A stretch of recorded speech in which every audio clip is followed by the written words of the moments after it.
Vice Chancellor Sir Professor Gautam Chandra to call this conference open with his inaugural speech.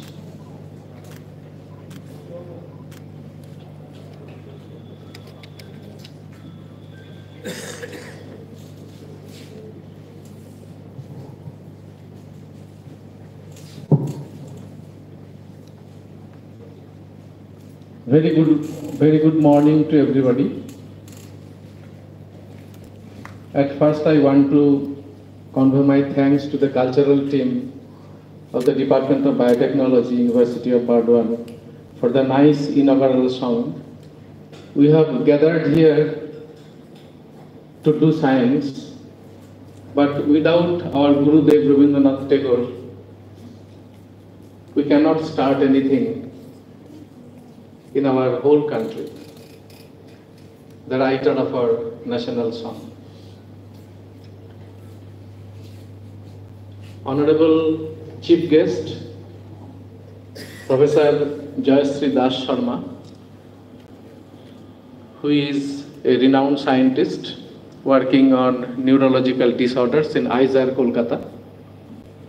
Dr. Debabrata Banerjee, Managing Director, KIMS, members, distinguished members of the family, Burdwan University, Dean Science, Dean Arts, my elderly Professor Pranav Roy,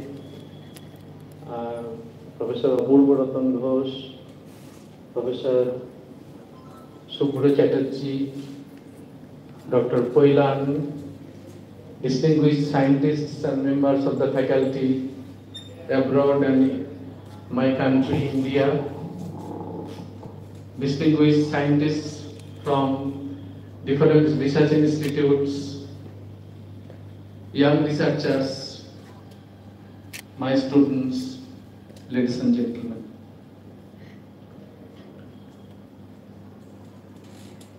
To begin with, on behalf of the University of Burdwan, I would like to warmly welcome you all in this historic city of Burdwan and the beautiful campus of the University of Burdwan.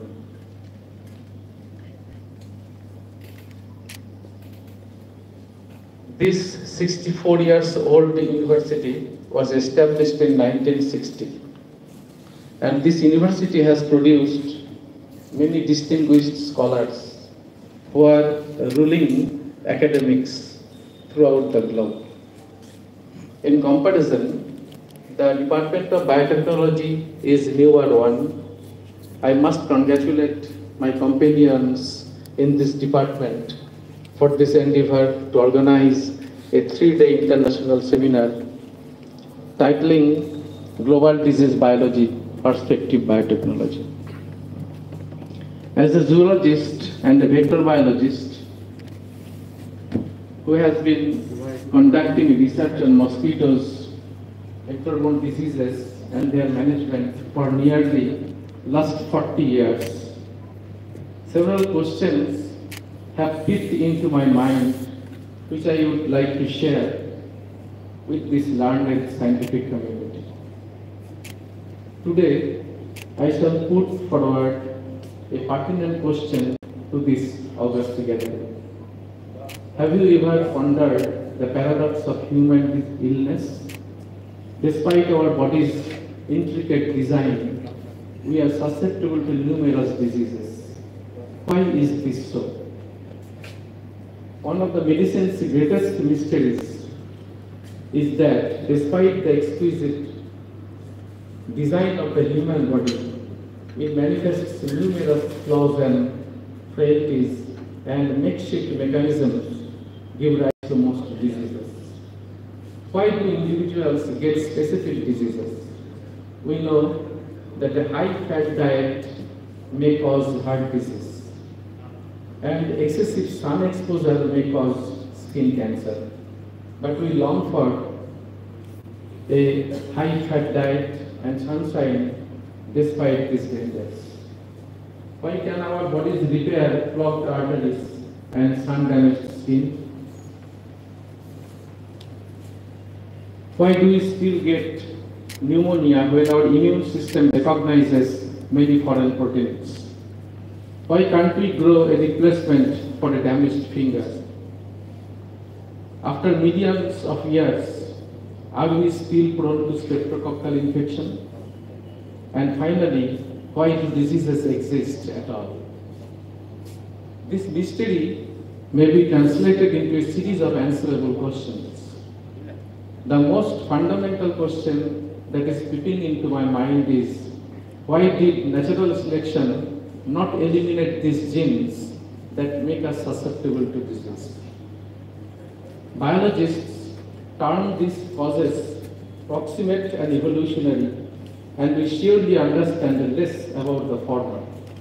Example, in heart attacks, the evolutionary addresses why natural selection has not obliterated the genes that facilitate fat craving and cholesterol deposition.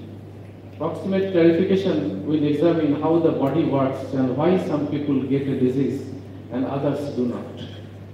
Some of the causes of the disease: number one, defenses. The distinction between defenses and defects is very crucial and critical. Infection, number two, infection. Endless arms race between us and the microbes. Number three, novel environments. Most diseases are mismatched between our design and our environment. Current epidemics of heart disease and breast cancer are tragic examples. Number four, genes. Many genes that cause disease have been selected because they provide benefits. Number five, design compromises. To better understand the disease, we need to understand the hidden benefits of apparent flaws in designs.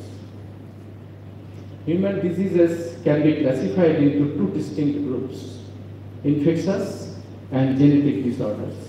Over the last few decades, we have seen tremendous advancement in understanding the biology of pathogenic microbes and viruses who originated much earlier than us, and novel approaches to combating them. However, several challenges remain due to the development of drug-resistant bugs and immune evasion. The pre-modern times, pre-modern times, colonization, slavery, and war led to the global spread of infectious diseases with disastrous outcomes. Human diseases such as tuberculosis, polio, smallpox, and diphtheria circulated widely, and before the advent of vaccines, these diseases caused substantial mortality. At the same time, animal diseases such as rinderpest spread along trade routes and with traveling armies, with devastating impacts on livestock and dependent human populations. However, in the past 2 decades, medical advances, access to healthcare, and improved sanitation have reduced the overall mortality and morbidity linked to infectious diseases, particularly for lower respiratory infections and diarrheal diseases. The swift development of the severe acute respiratory syndrome coronavirus 2 vaccine speaks to the efficacy of modern science in rapidly countering threats from emerging pathogens. Nevertheless, the infectious disease burden remains substantial in countries with low and lower middle incomes, while mortality and morbidity associated with neglected tropical diseases, HIV infection, tuberculosis, and malaria remain high.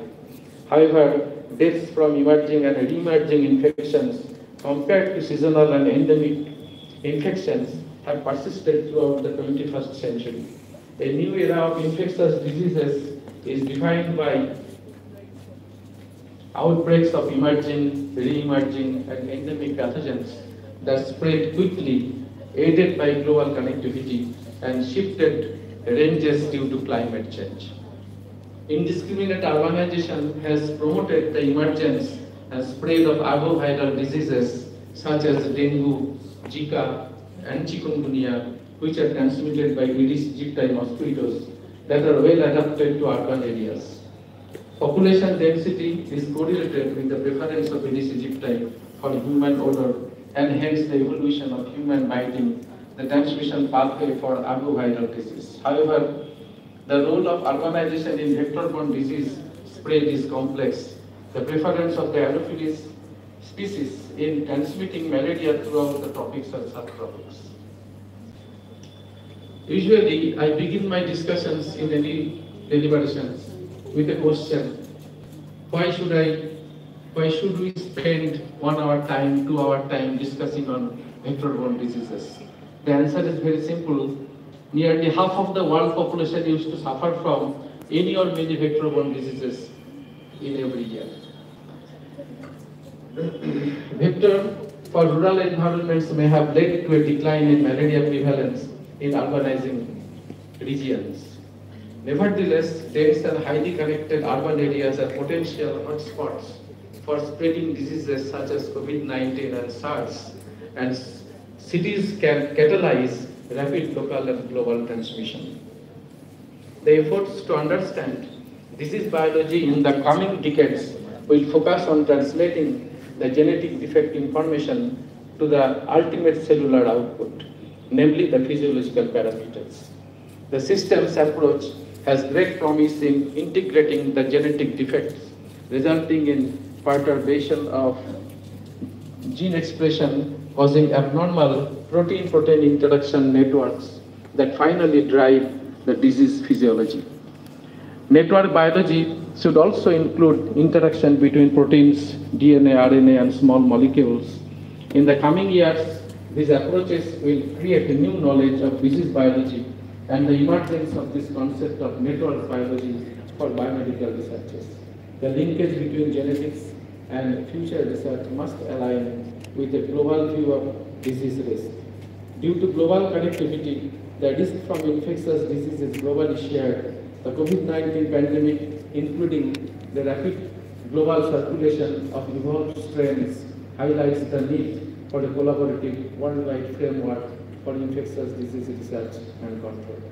A word of caution to all budding scientists interested in disease biology: please remember that our bodies are not blueprints but are created by natural selection. There is no ideal type and variation is intrinsic. Also, there is no normal genome. Therefore, there is no average body. It is the development process. Gene interact with environment. The process involves some chance factors and adaptations that monitor the early environment and shift development in ways that adjust the final form to a particular environment. But there is no engineer with a drawing board to go back to. Bodies are shaped by selection, no machine designed by intelligence. Giving up the machine metaphor gives medicine a stronger foundation in biology. Before I end, let me congratulate again the Department of Biotechnology for organizing such a conference on contemporary issues plugging biology and clinical studies. I hope these 3-day deliberations will be successful and the vibration originated here will echo in every corner of the earth. With this, I declare that the International Conference on Global Disease Biology, Prospective Biotechnology, inaugurated. Thank you very much.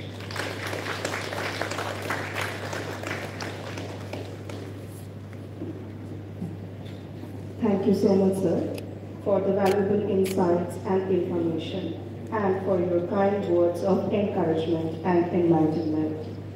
This will definitely help the young and bright minds and the future scientists present in the room here. Your presence is indeed an honor for all of us. Now, I would like to call upon the dais our chief guest of honor, distinguished scientist and academician, Professor Jalshidhar Sharma from Isaac, Kolkata, to say a few words.